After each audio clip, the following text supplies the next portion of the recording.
Aura Kasih menjadi salah satu artis yang selama ini dijuluki Hot Mama oleh para netizen.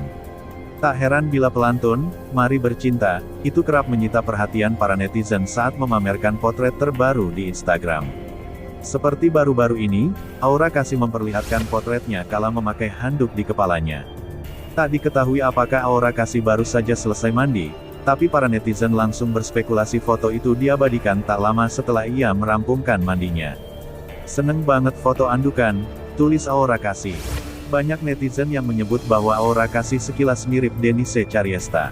Namun, tak sedikit pula netizen yang girang melihat potret kecantikan natural Aura Kasih. "Oh, abis mandi ya kamu?" tanya netizen.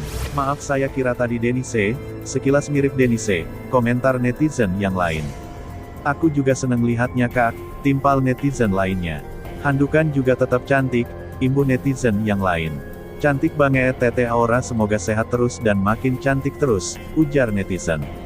Sebagai informasi, Aura Kasih telah resmi dinyatakan bercerai dari Erik Amaral di sidang cerai perdananya. Pernyataan itu diungkapkan secara langsung oleh kuasa hukum Aura Kasih, Rahma, kepada awak media usai persidangan. Putusan Verstek itu diputus Majelis Hakim Pengadilan Agama Jakarta Selatan karena Erik Amaral tidak diketahui keberadaan pastinya dan tak memiliki kuasa hukum. Menurut Rahma, putusan sidang cerai Aura Kasih dan Erik Amaral sudah dilalui dengan proses hukum secara patut. Ketidakhadiran Erik dan ketiadaan kabar membuat proses cerai berlangsung singkat dan cepat. Kehadiran Aura Kasih dalam sidang perdana juga menjadi alasan majelis hakim langsung memberikan putusan. Aura Kasih pun mengaku hanya satu yang jadi penyesalannya.